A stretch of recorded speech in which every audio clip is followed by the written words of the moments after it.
కొలువై ఉన్న వెంకటేశ్వర స్వామి రథసప్తమి వేడుకలకు సన్నద్ధమయ్యారు. సూర్యప్రభ వాహనం మొదలుకొని చంద్రప్రభ వాహనం వరకు దాదాపు 7 వాహనాల్లో మాడవీధుల్లో విహరిస్తూ భక్తులకు కటాక్షించనున్నారు స్వామివారు. తిరుమలలో జరుగు చిన్న బ్రహ్మోత్సవాల వేడుకలపై టీటీడీ ఆలయ ప్రధాన అర్చకులు కృష్ణదేవ శేషాచల దీక్షలతో మా ప్రతినిధి జేజీరామ్ ఫేస్ టు ఫేస్. ఆదివారం ఉదయం స్వామివారి రథసప్తమి జరగనుంది. దీనికి సంబంధించి ఆలయ ప్రధాన అర్చకులు ఎలాంటి కార్యక్రమాలు జరుగుతాయి ఏంటనేటువంటి విషయాల్ని అడిగి తెలుసుకునేటువంటి ఓం నమో వెంకటేశాయ. తిరుమల క్షేత్రంలో రేపు అనగా ఆదివారము జనవరి 25వ తారీఖున అంగరంగ వైభవంగా సూర్య జయంతిని పురస్కరించుకొని శ్రీవారికి రథసప్తమి ఉత్సవాలను నిర్వహించడం జరుగుతుంది. దీన్నే మనం ఒక్కరోజు బ్రహ్మోత్సవాలని కూడా అంటాము. సుమారు 1564 సంవత్సరం నుంచి ఈ రథసప్తమి జరుగుతున్నట్టుగా మనకి ఆనవాలు తెలుస్తున్నాయి. ఇందులో భాగంగా ఉదయం 2 గంటలకే శ్రీవారికి సుప్రభాతం నిర్వర్తించడం, తదుపరి తోమాల సేవ, అర్చన, మొదటి నివేదన సమర్పించి తొలిగా మలయప్ప స్వామివారు సూర్యప్రభ వాహనం పైన ఊరేగుతూ సుమారు 5:30 ప్రాంతంలో వాహనం బయలుదేరి ఉత్తరమాడ వీధికి చేరుకొని అక్కడ సూర్యోదయాన్ని కొరకై స్వామివారు వేచి ఉంటారు. రేపు మన పంచాంగం ప్రకారం 6:45 సూర్యోదయం కానుంది. ఒక్కసారి సూర్యోదయం అయిన వెంటనే సూర్య కిరణాలు మలయప్ప స్వామివారి పాదాలని స్పర్శించగానే మంగళహారతులతో స్వామివారిని భక్తులందరూ దర్శించుకోగా స్వామివారు మన వాహన మండపం చేరుకోవడంతో ఈ రథసప్తమి ఉత్సవాలు ప్రారంభమవుతాయి.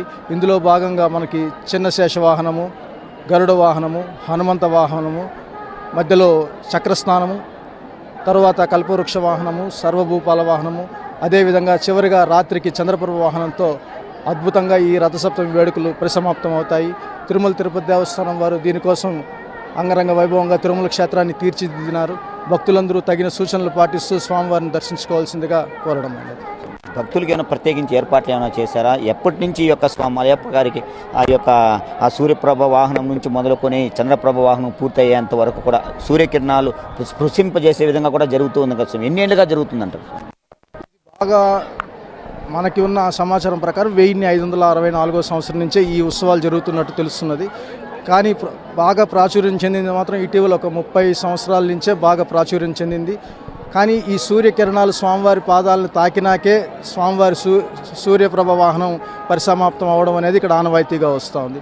సూర్య భగవానుడు అనేవాడు సర్వకాల సర్వసాక్షి, సర్వ రోగాలు, మానసిక శారీరక రోగాల రుగ్మతలను తొలగించే శక్తి ఉన్న సూర్య భగవానుడు స్వామివారిని స్పృశించగానే మనం అందరం కూడా ఆ దర్శన భాగ్యాన్ని పొందినామంటే ఎటువంటి మానసిక శారీరక రోగాలున్నా తొలగిపోతాయని భక్తులకు అపారమైన విశ్వాసం.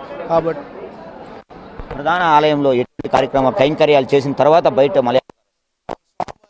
నివేదన వరకు యథావిధిగా అన్ని కైంకర్యాలు కొనసాగుతాయి.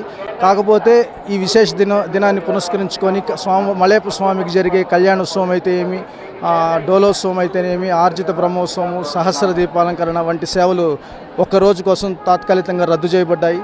చంద్రప్రభ వాహన అనంతరం స్వామివారికి తిరిగి రాత్రి కైంకర్యాలన్నీ నిర్వర్తించి రాత్రి చివరిగా ఏకాంత సేవతో రేపటి రోజు కైంకర్యాలన్నీ పరిసమాప్తం అవుతాయి.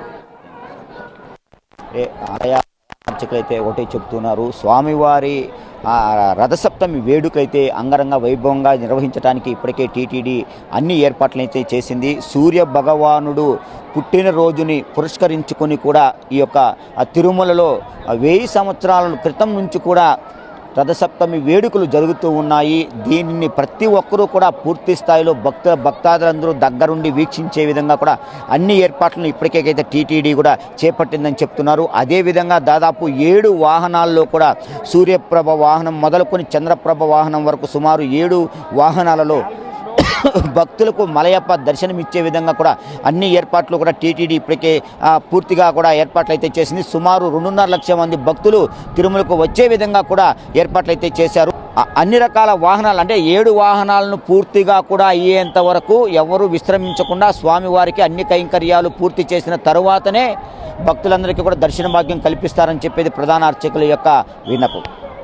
కెమెరామెన్ వరప్రసాద్తో జేజీరామ్, మెట్రో టీవీ, తిరుమల.